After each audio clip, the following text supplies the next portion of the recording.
우리들은 교회 생활을 하면서 하나님을 사랑하라, 또 이웃을 사랑하라, 그런 얘기는 굉장히 많이 듣습니다. 그런데 가만 보니까 자기를 사랑하라는 얘기는 별로 듣지를 못해요. 그게 왜 그러냐면 자기를 사랑하는 것과 하나님과 이웃을 사랑하는 것은 약간 대치되는 개념을 가질 수 있기 때문이에요. 근데 사실은 이게 대치되는 개념이 아닌데도 불구하고 자꾸 대치되게 생각을 한다는 얘기죠. 왜냐하면 내가 나를 사랑하고 내 거 다 챙기고 모든 거 내가 더 유명해지고 내가 더 앞장서고 이렇게 되게 되면은 내 욕심을 다 채우고 나면 결국은 이웃에게 줄 것도 없고 모든 게 다 각박해지기 때문에 이웃과의 관계가 잘 되지 않으니까 이웃을 사랑하라고 먼저 하나님께서 또는 성경에 많은 얘기를 해놨죠. 근데 오늘 읽은 이 성경 말씀의 본문을 보니까 이 문맥 속에 자기를 우선 사랑하라고 그러는 얘기가 아주 강력하게 들어있다는 얘기죠. 오히려 어떻게 보면 하나님을 사랑하고 이웃을 사랑해야 되는데 그걸 사랑하는 거를 나보다 더 사랑하라고 그러는 게 아니에요. 여기는 나를 사랑하는 것만큼만 사랑하라는 얘기예요. 예, 한번 봅시다. 한번 잠깐. 예, 말씀을 한번 보죠. 예, 우리들은 하나님과 이웃을 사랑하는 말을 수많이 들어왔다. 그러나 나를 사랑하는 말은 많이 들어보지를 못했다. 그런데 오늘 본문의 말씀을 보니까 나를 사랑하라는 말씀이 그 속에 깊이 숨겨 있습니다. 그런데 우리 주위를 보면 자기를 사랑하지 못하는 사람이 의외로 많다. 그것은 바로 어두운 자아상과 열등의식을 가지는 것이 바로 자기를 사랑하지 못하는 거라는 걸 얘기하는 거죠. 하나님은 다음 보세요. 예, 그 다음 페이지로 가면은 모든 인간들은 나는 어떤 존재인가 하는 자기 평가를 늘 하고 살게 돼 있습니다. 그리고 이것들은 인간들이 수준 높은 삶을 살게 하기 위해서 하나님께서 인간들에게 특별하게 부여해 놓은 기능이고 본능이고 본성이에요. 그런데 그래서 모든 인간들은 자기에 대한 평가를 늘 하면서 사는데 밝은 자아상이나 어두운 자아상을 가지게 돼 있다. 그런데 이것은 우리들에서 인생을 살아가는데 행복하고 풍성한 삶을 살아가는 데 있어서 아주 중요한 요소가 되는 겁니다. 그러니까 밝은 자아상을 가지고 자기를 올바로 사랑하게 되면 굉장히 긍정적이고 삶에 힘이 나고 그래서 비전을 가지고 앞을 나가면서 살아가지만 내가 어두운 자아상이나 열등의식을 가지면 자포자기를 하게 되고 인생이 다 어째 그 모양이냐 해서 모든 것을 어렵게 보고 소극적으로 살고 자포자기를 하다 보니까 거꾸로 인생을 포기하게 되는 경우가 많아진다. 그 얘기죠. 3번 봅시다. 밝은 자아상을 가지면 이것 자체가 우선 행복한 거예요. 밝은 자아상은 내가 쓸만한 사람인데 행복하죠. 기분 좋고. 그 다음에 자신감을 가지고 적극적으로 살게 되니까 인생을 성공적으로 살게 된다. 그러나 어두운 자아상과 열등의식을 가지게 되면 자포자기하게 돼요. 첫째. 그 다음에 부정적으로 또는 소극적으로 살게 되니까 성공하기가 힘들고 결국은 불행한 삶을 살게 되는 것이죠. 그래서 여기서는 열등의식이라는 것이 도대체 어두운 자아상이라는 게 어디서부터 오며 이거를 어떻게 우리가 극복할 수 있을 것인가, 또는 나를 사랑하는 것을 어떤 방법으로 사랑해야 되는 것인가 하는 것을 확실하게 한번 짚고 넘어가려고 오늘 이 제목을 한번 택한 겁니다. 그 다음, 그래서 열등의식은 바로 비교의식으로부터 온다. 그래서 이 비교의식은 자기 발전에 약간의 유익을 주기도 해요. 그렇지만 결정적인 결함을 가져둔다. 왜냐? 좀 남보다 나으면 교만해지고 좀 남보다 못하면 열등의식을 가질 수밖에 없게 되는 겁니다. 그래서 이것은 근본적으로 나를 잘 평가해도 안 좋고 잘 나쁘게 평가해도 안 좋고 남보다 비교하는 것은 나에게 백해무익하고 유익이 별로 없다는 얘기죠. 근데 많은 사람들은 굉장히 불행해야 하는데 불행한 것까지도 결국은 내가 절대적인 불행이 아니라 상대적인 빈곤감과 불행을 많이 느끼게 되죠. 그래서 이런 비교의식은 없어야 된다. 그래 주위에 잘난 사람이 있더라도 그는 그이고 나는 나인 것이다. 왜? 잘났으면 그 사람은 잘난 거예요. 그거 깎아낼 필요도 없고 거기에 대해서 내가 신경 쓸 필요도 없어요. 그럼 그 사람은 그렇게 살면 되는 거고 나는 또 나예요. 그에게 장점이 있다면 단점도 있는 거라니까요. 이 세상에 완벽한 사람은 없어요. 그리고 나에게도 장점이 있어요. 그런가 하면은 또 단점도 있어요. 그러니까 어떻게 해야 되느냐? 그 다음 봅시다. 그런데 공산주의에서는 사람들의 지위를 다 당서열로 매겨버린다. 그러나 민주주의에서는 그렇지 않다. 공산주의에서는 서열이라는 게 있어요. 누구는 몇 등이고 누구는 몇 등이고 어디서부터 대통령서부터 쭉 내려가죠. 그런데 민주주의에서는 그렇지 않아요. 한번 봅시다. 교수와 사장은 누가 더 높은가? 누가 더 높아요? 또 의사와 변호사는 누가 더 높습니까? 이건 서열로 매길 수가 없는 거죠. 그래서 민주주의에서는 대통령도 사실은 가장 높은 사람이 아니고 한 나라의 공무를 맡은 공무원의 대표일 뿐이에요. 그 일을 하는 거예요. 대통령도 하나의 잡이에요, 일종의. 그러니까 그 사람은 그 일을 잘하면 되고 나는 나로서 청소를 하면 청소를 잘하면 되는 거고 그 다음에 회사원이면 열심히 일해서 회사 실적을 올리면 되는 거예요. 그러니까 나는 나고 그는 그예요. 그런데 그래서 너는 어떤 꽃을 제일 좋아하냐라는 질문을 할 수가 있지만 어떤 꽃이 제일 예쁘냐는 질문을 할 수가 없다. 왜냐?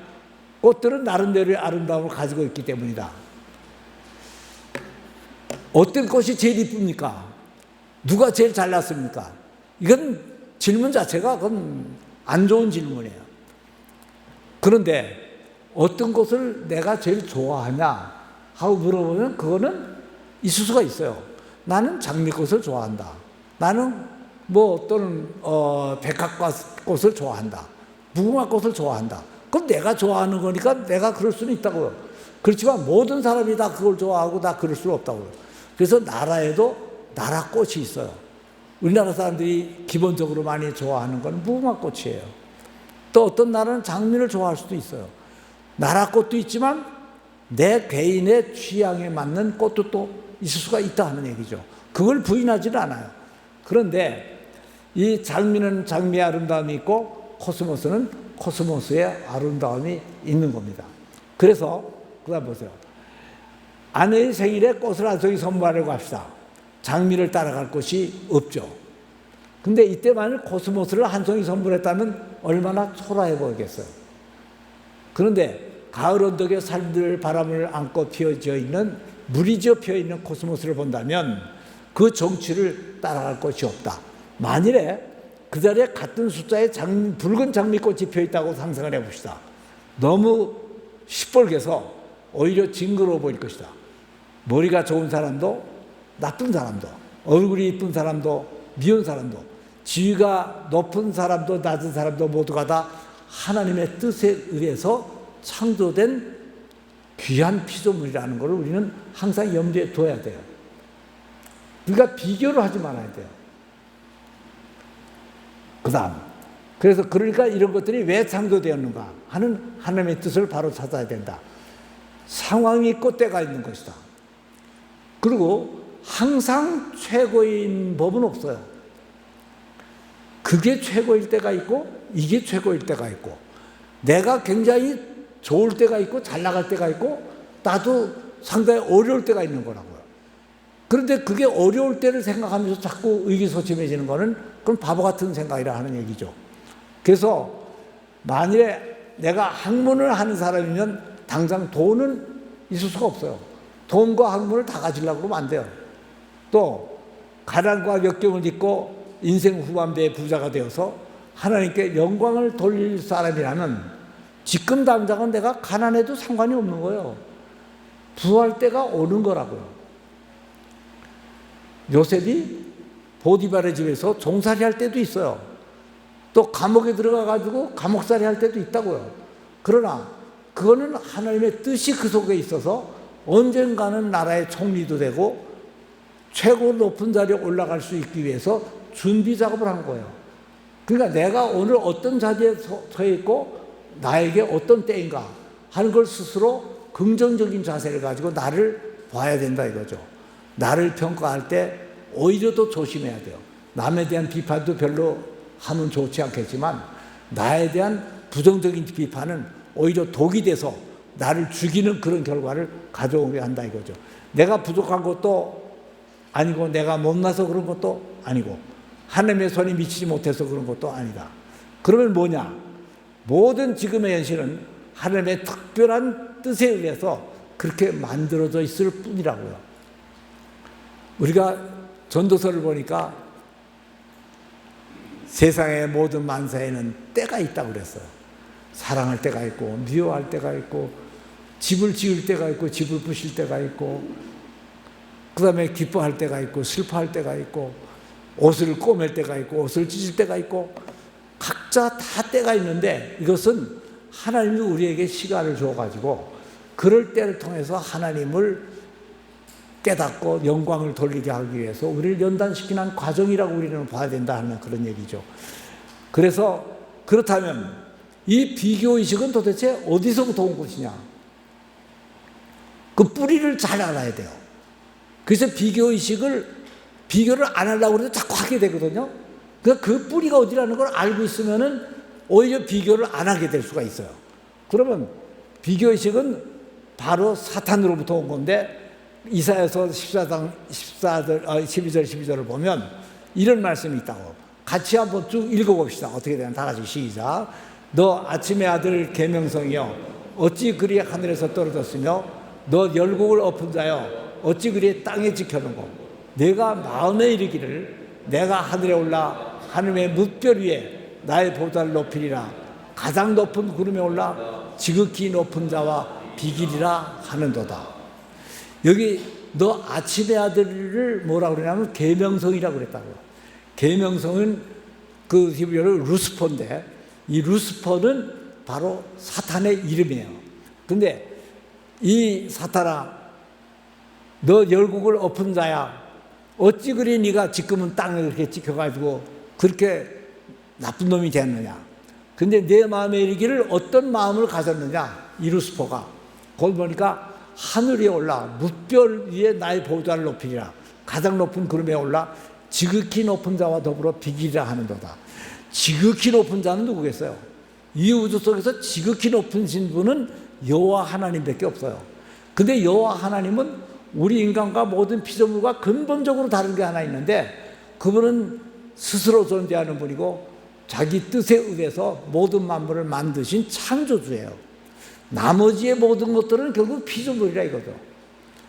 그러니까 모든 피조물은 창조물에게 복종하게 돼 있고 그분을 위해서 존재하게 돼 있고 그분께 영광을 돌려야만 되게끔 돼 있어요. 우리가 하나님보다 못나서 그런 게 아니에요. 하나님이 우리를 그렇게 창조하셨기 때문에 그런 거라고. 그런데 사탄은 어떤 생각을 가졌느냐? 이 사탄이 한번 창조주 하나님의 영광을 어느 날 보게 됐다고요. 봤더니 이건 너무 호화찬란하고 너무 대단해가지고 자기가 너무 비참해 보이거든요. 거기에 비하니까. 근데 왜 비교하냐 이거예요. 그거를 비교하고 나니까 야 저렇게 대단한 거라면 나도 한번 저렇게 돼볼 수 없겠는가 하는 생각을 가지게 됐다 이거죠. 이게 비극의 시작이에요. 이게 타락의 극치예요. 이게 타락의 뿌리고 그 본질이에요. 그러니까 우리도 이 사탄의 전철은 밟지 않아야 돼요. 이것을 보면 사탄의 타락의 동기는 바로 피조물인 자기의 본분을 잊고 창조주 하나님과 자기를 비교한 데서부터 시작됐다는 것을 알 수가 있다. 예, 우리는요, 물론 태어나기를 다 뭐 양반으로 태어나지 못하고 별볼일 없이 태어났다고 생각할 수도 있는데 그렇게 생각할 필요가 없어요. 하나님이 창조하신 최고의 피조물이고 하나님 앞에서 나의 가치가 어떠한 것인가를 우리는 알아야 돼요. 내가 내 가치를 평가해보면 부자하고 비교해봤더니 가난해. 아주 유식한 박사하고 비교했더니 내가 지식이 좀 못해. 아주 예능에 뛰어난 사람의 연주와 모든 그 퍼포먼스를 보니까 나는 그보다 확실히 떨어지기 때문에 나는 형편없어. 이런 식으로 비교를 하면서 생각하다 보면 내가 이 세상에서 좋을 리가 없다고요. 스스로가 스스로를 학대하게 돼요. 비참하게 생각하게 돼요. 이거는 우리가 있을 수가 없다 이거죠. 이거는 내가 올바른 자아의식을 가지고 올바른 걸 찾아야 돼요. 그러니까 나를 사랑하라. 그건 뭐예요? 나를 사랑하라는 게요, 뭐 욕심을 차려라, 먹고 싶은 걸 많이 먹어라, 또는 뭐 지위가 높아져라, 명예를 찾아라, 그렇게 육신적인 자아를 자꾸 찾아가지고 높이라는 뜻이 아니에요. 그래서 나를 생각하되 육신적인 자아는 성경이 뭐라고 그랬어요? 죽이라고 그랬어요. 그렇다고 먹지 말고 자지도 말고 육신적인 욕망을 다 없애라는 얘기는 아니죠. 그거는 인간의 생존을 위해서 하나님께서 만들어 놓은 일종의 육신적인 기능이기 때문에 그게 필요한 것만큼만 적당히 필요해가지고 내 생존에 부족함이 없을 정도로만 나를 가꾸면 된다, 그 얘기예요. 적당히 먹으면 돼요. 음식을 맛있게 잘 먹는 거는 선이에요. 그렇지만 식도락은 악이라고요. 먹는 것 자체로 즐기려고 그러는 건 악이 될 수가 있다고요. 술도 마찬가지 아니에요? 뭐 어쩌다가 한 잔 정도 해가지고 반주 하는 거는 몸에 건강하다는 말도 있어요. 약으로도 먹는 말도 있어요. 근데 술에 빠지거나 취하거나 알코올 중독에 걸리면 그건 악 중에 악이 될 수밖에 없다는 얘기죠. 하나님이 이 세상에 모든 만든 것은 다 선한 것이려되 우리가 선하게 쓰는 선이지만 그걸 악하게 활용하면 결국은 다 악으로 들어가는 길밖에 없다는 얘기죠. 그래서 비교하지를 말아야 되고 하나님이 창조한 선하신 모든 하나님의 창조의 뜻과 원리를 우리는 이해하는 것이 가장 깊은 신앙의 자세라고 우리는 봐야 돼요. 내가 좋은 일 몇 가지 했다고 해서 내가 선한 사람 되는 게 아니에요. 내가 좋은 일 몇 가지 할 때는 남들이 나를 어떻게 쳐다보나 그거부터 눈치를 보게 돼 있다고요. 그러니까 그거는 결국은 육신적인 자아를 사랑하는 거예요. 그런데 영적인 자아라는 건 뭐냐? 내 이웃에게 비친 내 모습, 내 부모에게 비친 내 모습, 내 스승에게, 나는 또 이후에 있는 교인에게 비춰져 있는 나는 어떠한 존재인가? 쓸만하게 비춰져 있습니까? 그거를 잘 갖고 나가는 게 진정한 나를 사랑하는 거라고 보면 돼요. 그래서 남을 사랑할 때도 그런 방법으로 사랑해야 된다 이거죠. 잘못된 사랑은 악 중의 악이에요. 자식을 너무 사랑해가지고 요새 나이 많은 부모들이 정말 우리 세대는 너무나 많이 고생을 해왔기 때문에 못 먹고 헐벗고 굶주리고 고생을 했다고요. 그래서 열심히 돈을 벌어가지고 잘 먹게 해가지고 음식을 그냥 많이 갖다 놓고 쏙 갖다 놨어요. 그런데 너무 자기가 고생을 했기 때문에 우리 자식은 고생을 안 시키겠다. 심지어는 그래서 많은 어머니들의 교육 지침이 뭐가 되는 줄 알아요? 우리 딸은 내가 손에 물 한 방울 묻히지 않고 키우겠다.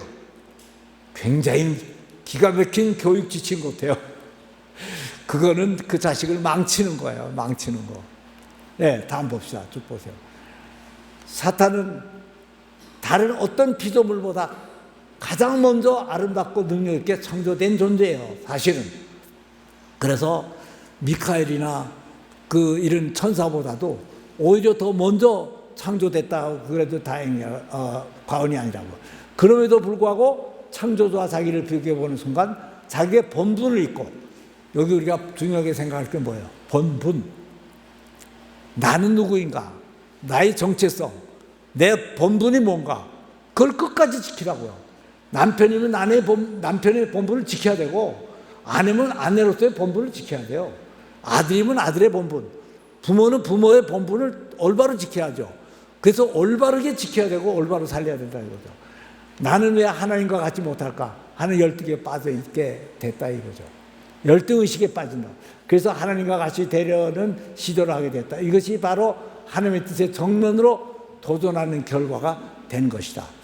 내가 잘못 자식을 사랑하는 것이 마지막에 어떤 결과를 만들어내는 건지 이걸 우리는 알고 살아야 된다.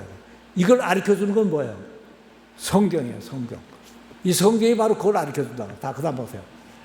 오늘날 우리 인간들도 다 그 영향을 받아서 행복한 것까지도 남보다 더 행복하지 않으면 행복하지 못한 사람이 많다.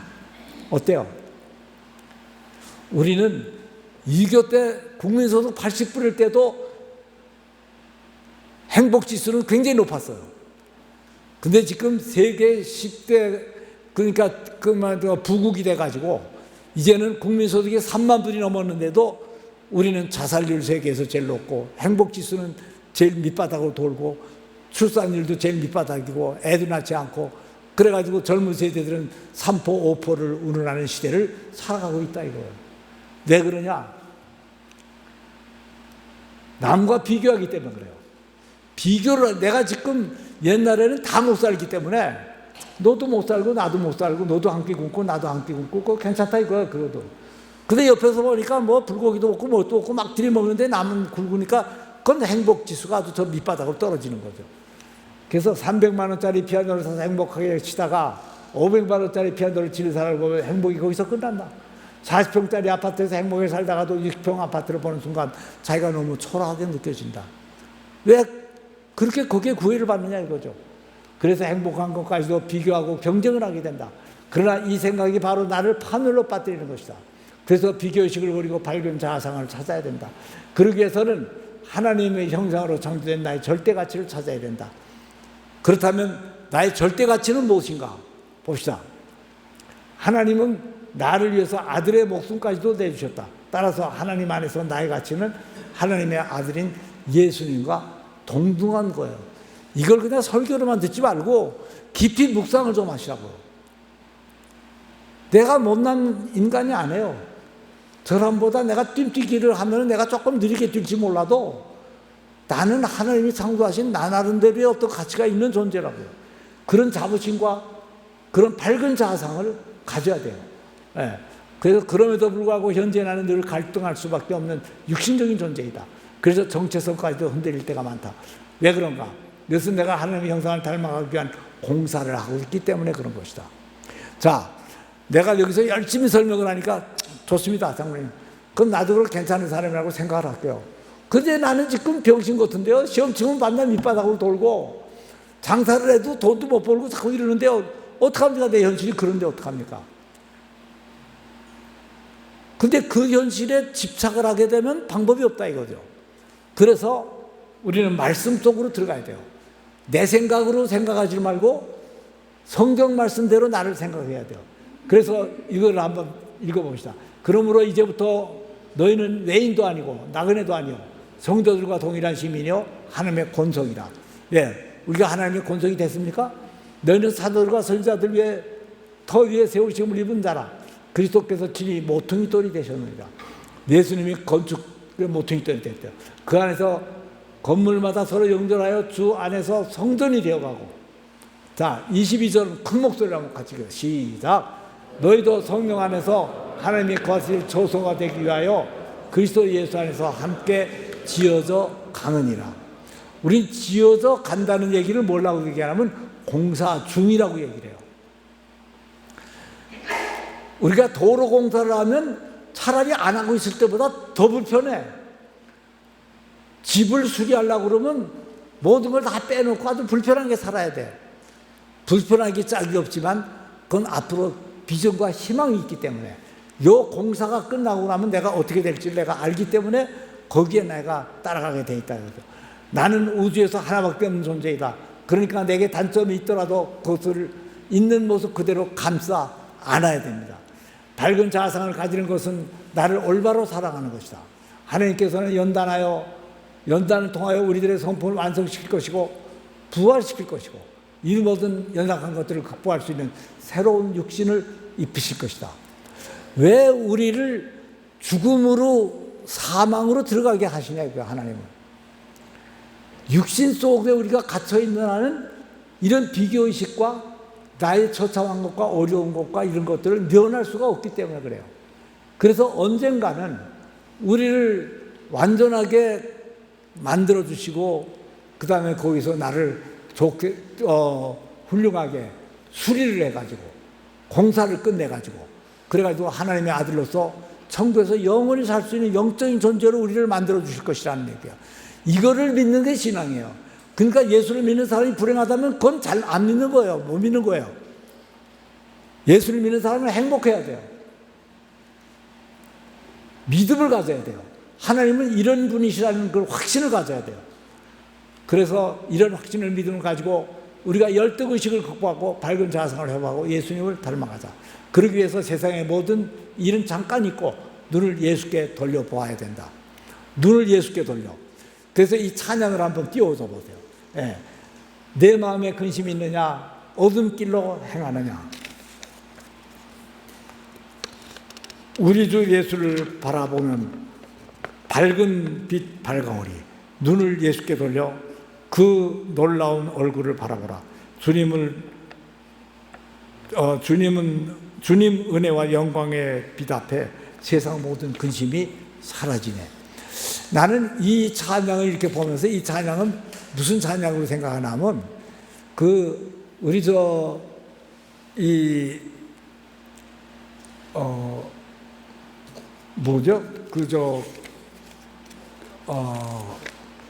큰 바위 얼굴이라는 거 우리 얘기 많이 들었죠?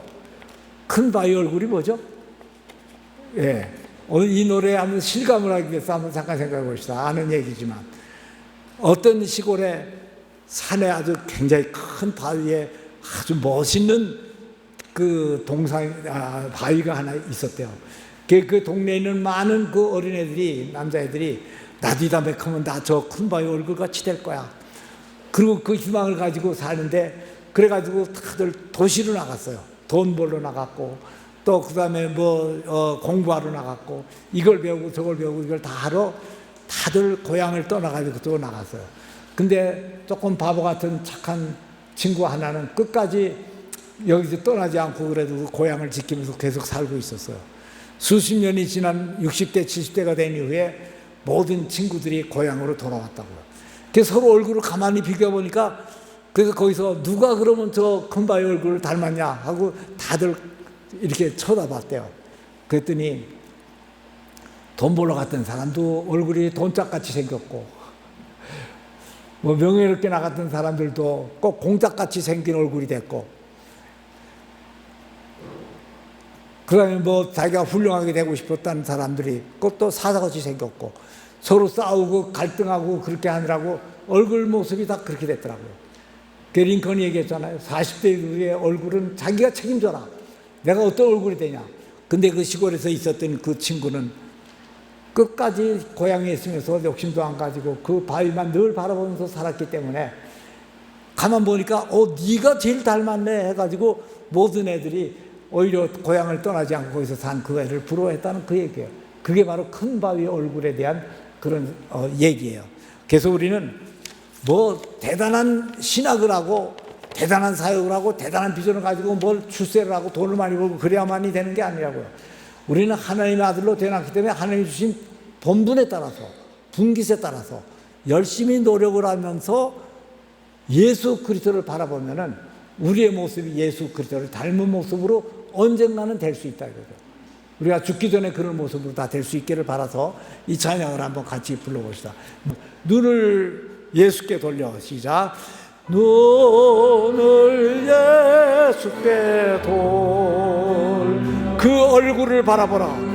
그를 바라보라. 주의 영광스러운 얼굴에 세상 영화는 사라지네. 네, 이거 하나도 제대로 딱 맞춰서 부르기가 참 힘드네요. 그러니까 다시 한번 잘 생각을 해보세요. 우리는 너무 욕심이 많아요. 저부터도 비전을 가져라, 꿈을 가져라, 열심히 해라, 성취해라. 그게 하나의 우리의 푯대가 되고 있지만 이제는 어느 정도 성취를 했으면 내 본분을 다시 찾아야 돼요. 이제는 내가 무엇인가 어떤 존재인가 하는 걸 다시 찾아야 되고 그거를 통해서 찾기 위해서는 예수 그리스도의 얼굴을 바라보고 그분을 닮아가야 돼요. 그래서 결국은 우리가 마지막 날에 가장 큰 인생의 성공은 뭐냐? 누가 예수님을 가장 많이 닮았느냐? 그게 바로 우리 성공의 잣대가 돼야 되지 않나 하는 생각이 들어갑니다. 잠깐 기도합시다. 하나님 감사합니다. 우리를 영광스러운 주님의 얼굴을 바라볼 수 있게 해주신 것 감사합니다. 그분이 하신 모든 일을 제가 바라보면서 그분을 닮아갈 수 있게 인도하여 주시옵소서. 그러기 위하여 주님을 바라보고 세상을 잊어버리게 하여 주시옵소서. 별로 크지도 않고 대단하지도 않은 세상의 모든 것에 저희가 얽매여서 그것의 종으로 살아왔던 저희 지난 날을 회개합니다. 주님 앞에 나올 수 있게 우리 모두를 도와주셨기를 바라며 예수 그리스도의 이름으로 기도합니다. 아멘.